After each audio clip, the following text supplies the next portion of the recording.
রাজকুমারী দেবকীর প্রথম সন্তান ভূমিষ্ঠ হয়েছে। শুনতে পাচ্ছে। আর এই প্রথমবার কোনো শিশুর জন্মের খবরে কোনো আনন্দ অনুভব করছি না। কেন এই কথা বলছো কেন? কেন? তুমি কি ভুলে গেছো মহারাজ কংস কি প্রতিজ্ঞা করেছেন?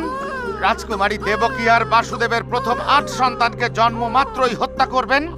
কারণ দেবী মহামায়া মহারাজ কংসকে আকাশবাণী করেছেন যে বাসুদেব আর দেবকীর অষ্টম গর্ভের সন্তান মহারাজ কংসের মৃত্যুর কারণ হবে।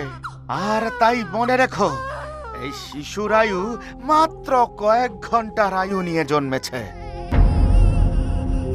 কি যে বলো তুমি ভাই!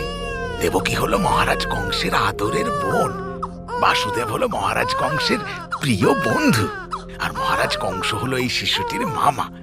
মামা কখনো তার ভাগ্নেকে হত্যা করতে পারে নাকি? যা, এইটা হয় না।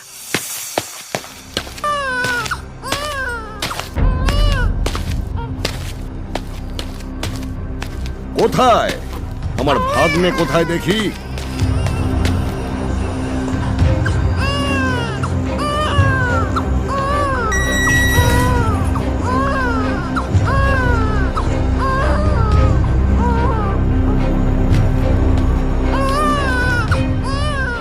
দাদা, হ্যাঁ বোন, তোমার দাদা এসে গেছে। তোমার ছেলের কান্নার আওয়াজই আমায় এখানে টেনে এনেছে। দাও দাও বাসুদেব, দাও, ওকে আমার হাতে তুলে দাও। না কংস, এ অন্যায় তুমি করতে পারো না।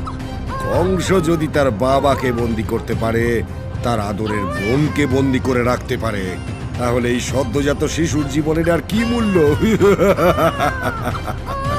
দাও দাও আমাকে, দাও।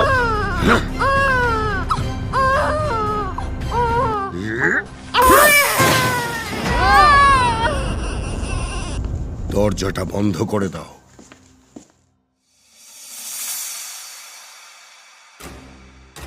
মহারাজ কংসের জয় হোক।